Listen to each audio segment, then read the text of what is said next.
Hello दोस्त, आज के सेशन में मोस्ट इंपोर्टेंट क्वेश्चंस करेंगे और ये वीडियो लास्ट तक देखिएगा। ये आप लोग के लिए very very most important questions है और ये 15 क्वेश्चंस है। आई होप कि ये वीडियो आपको पसंद आएगी और बहुत इंटरेस्टिंग रहेगी आगे चल के, जो कि आपको हेल्पफुल करेगी।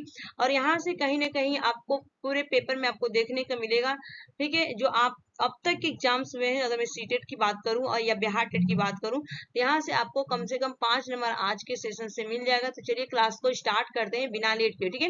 तो क्वेश्चन ऑफ फर्स्ट आप लोग की स्क्रीन पे आ चुका है और बताइएगा 15 में से किसके 15 नंबर आए हैं पूरे के पूरे, ठीक है। एक विद्यार्थी जिसके घर की भाषा और विद्यालय की भाषा अलग अलग, आप एक संसाधन के रूप में उसकी कैसे मदद करें, ठीक है। तो बोला गया है कि जो भाषा है, घर की भाषा और विद्यालय की भाषा दोनों की अलग अलग है। तो अगर आप टीचर हैं तो टीचर के तौर पर आप किस तरह से उसकी हेल्प करेंगे, मदद करेंगे। तो ऑप्शन ए दिए, उसे कक्षा में अधिक समय और ध्यान देंगे। देखते हैं ऑप्शन बी दिया गया, कक्षा में बहुभाषिकता को संसाधन के रूप में उपयोग। बिल्कुल सही है कि हम कक्षा में बहुभाषिकता को संसाधन के एक रिसोर्सेज के रूप में प्रयोग करें। तो B is the correct answer होगा, ए से बेटर बी है, ठीक है। क्योंकि बहुभाषिकता, बहु मीन्स क्या होता है, बहुत सारे, भाषिकता मीन्स क्या होता है, लैंग्वेज होती है, बहुत सारी लैंग्वेज एक को जब मिला के हम बच्चे के पढ़ाएंगे उनकी मातृभाषा और दूसरे बच्चों की मातृभाषा, तो बच्चा बिल्कुल कंफ्यूज नहीं होगा और उनको हम क्या करेंगे, एक संसाधन के रूप में प्रयोग करेंगे, ठीक है। देखिए उनको गृह कार्य से हम संबंधित नहीं करेंगे। यहाँ पे कक्षा में उसकी मातृभाषा शिक्षण करके बिल्कुल नहीं। लचीलापन, देखिए यहाँ पे उसको गृह कार्य से संबंधित कार्यों में लचीलापन देगा, बिल्कुल नहीं। देखिए लचीलापन तो बिल्कुल आपका है पॉजिटिव, लेकिन गृह कार्य आपका निगेटिव, इसीलिए हम राइट आंसर यहाँ पे B is the correct answer होगा। उसके बाद चलते हैं नेक्स्ट। एक विद्यार्थी जिसकी घर की भाषा और विद्यालय की भाषा अलग है, देखिए ये रिपीट हो गया, सॉरी इसके लिए मैं बोली थी, ये भी राइट आंसर क्या होगा, बी। उसके बाद चलते हैं नेक्स्ट। समग्र भाषा उपागम में भाषा अधिगम के लिए उपकरण के रूप में क्या प्रयोग किया जाता है। तो ऑप्शन ए दिया क्रिया, ऑप्शन बी दिया साहित्य, ऑप्शन बी दिया बाल कविताएं, ऑप्शन डी दिया खिलौने। तो देखिए अगर समग्र भाषा उपागम की मैं बात करूं अधिगम के लिए, तो देखिए आपका क्रिया नहीं होगा, खिलौने नहीं होगा, तो हमें क्या करना, साहित्य नहीं पढ़ाएंगे हम, बाल कविताएं, ठीक है। तो राइट आंसर क्या होगा, C is the correct answer. Next चलते हैं। राष्ट्रीय पाठ्यचर्या की रूपरेखा 2005 के आधार पर पठन कौशल से क्या तात्पर्य, ठीक है। ऑप्शन ए दिया कि शुद्ध उच्चारण कराना, ऑप्शन बी दिया अक्षरों को पढ़ाना, ऑप्शन सी दिया समझ के साथ पढ़ना, ठीक है। तो राइट आंसर क्या होगा, हम समझ के साथ पढ़ेंगे तो हमारा ये क्या होता है, टेम्पोररी नहीं होता, ये परमानेंट हमारे दिमाग में घुसा रहता है। कोई भी चीज हमें क्या करते हैं, उसको हमें समझ के पढ़ना चाहिए, ना कि हमें रट्टा मारना चाहिए और ना ही हमें बार बार, एक बार ऐसे आप पढ़ो ना कि आपको याद हो जाए कि दोबारा आपको पढ़ने की जरूरत ना पड़े, ठीक है। 100 किताब पढ़ने से अच्छा कि एक किताब को आप 100 बार पढ़ो, ठीक है। समझ में आ गया ना। तो राइट आंसर क्या होगा, C is the correct answer. Next हैं, भाषा की पाठ्य पुस्तक का शैक्षिक पक्ष क्या पूछा गया है कि भाषा की पाठ्य पुस्तक का शैक्षिक पक्ष क्या है। ऑप्शन ए दिए गए पुस्तक की वर्तनियां, ऑप्शन बी दिया पुस्तक में चित्रों का स्थान, ऑप्शन सी दिया विषय वस्तु का चयन, ऑप्शन डी वर्तनी चित्र सजा के साथ उत्तम विषय। बिल्कुल सही है कि हमें जो आप देखा होगा आप लोगों ने, जो प्राइमरी क्लास की अगर मैं बात करूं और सेकेंडरी क्लास की, जो उसमें होता है बच्चों को चित्र चित्र डायग्राम के जो डायग्राम बनाए जाते हैं वहां पे इस तरह से, अगर मैं बात करूं यहाँ पे एप्पल है, चाहे कोई स्टोरी बताई जा रहे हैं, तो यहाँ पे फिगर आपको दिया जाता है, डायग्राम रहता है, उसमें पिक्चर रहता है और पिक्चर के अकॉर्डिंग बच्चे को अच्छे से समझ में आता है, वहां पे एक्सप्लेन कर दिया जाता है, समझा दिया जाता है। तो वहां पे वर्तनी भी उसका शुद्ध हो जाता है और पिक्चर के हिसाब से वो अपना दिमाग भी लगाता है। तो right answer D is the correct answer. Next चलते हैं।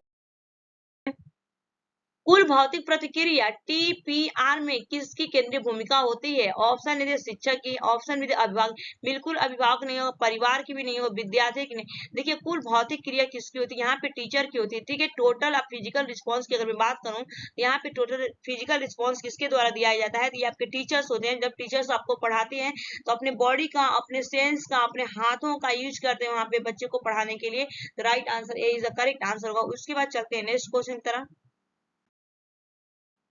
यहाँ पे स्टीफन क्रेसन के अनुसार कौन सी अचेतना प्रक्रिया है। ऑप्शन ए सीखना, ऑप्शन बी अर्जन, ऑप्शन सी सुनना, ऑप्शन डी संप्रेषण। तो देखिए स्टीफन क्रेसन के अनुसार कौन सी अचेतन है, तो अर्जन आपका राइट आंसर होगा, B is the correct. Next चलते हैं।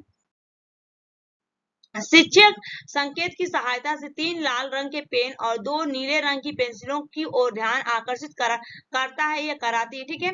एक पेंसिल की ओर संकेत करते हुए कहता है या कहती है कि यह पेंसिल नीली है, फिर 2 पेनों की तरफ संकेत करते हुए कहता है या कहती है ये पेन लाल है, फिर एक अपने हाथ में लेता है या लेती है, ठीक है।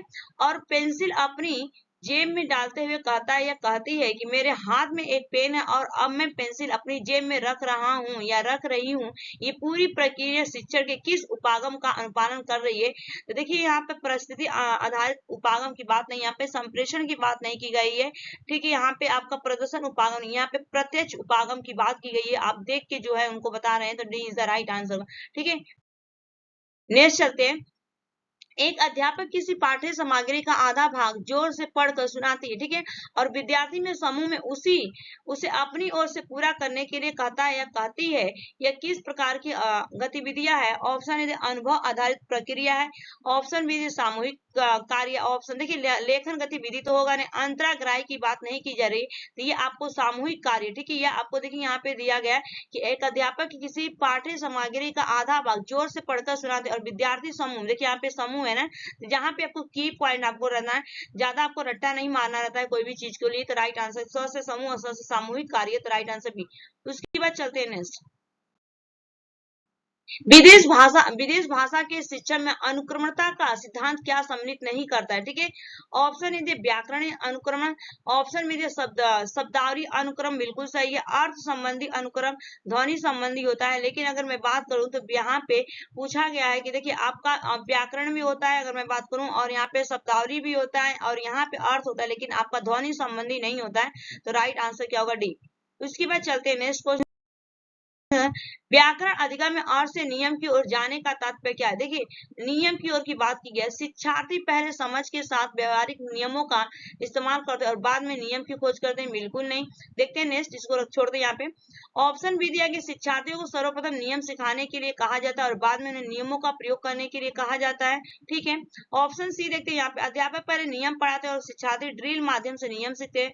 ऑप्शन शिक्षार्थी पहले व्याकरण नियमों के प्रति समझ बनाते हैं और बाद में पृथकता से उन्हें इस्तेमाल कर, बिल्कुल अगर मैं बात करूं तो यहाँ पे राइट आंसर क्या होगा? यहाँ पे आपका बी इज करेक्ट आंसर होगा कि शिक्षार्थी को हम क्या करेंगे, सर्वप्रथम नियम तो हम सिखा रहे हैं, यहाँ पे डिडक्टिव मेथड की बात की जा रही है। तो अगर मैं बात करूं तो नियम सिखाने के लिए कहा जा रहा है और बाद में उन नियमों का हम धीरे धीरे एक एक करके हम प्रयोग करेंगे। तो राइट आंसर इस क्वेश्चन का B is the correct. Next question, शिक्षार्थी के वाचन कौशल या संप्रेषणात्मक क्षमता को विकसित करने के लिए उपयुक्त आकलन कार्य कौन सा है?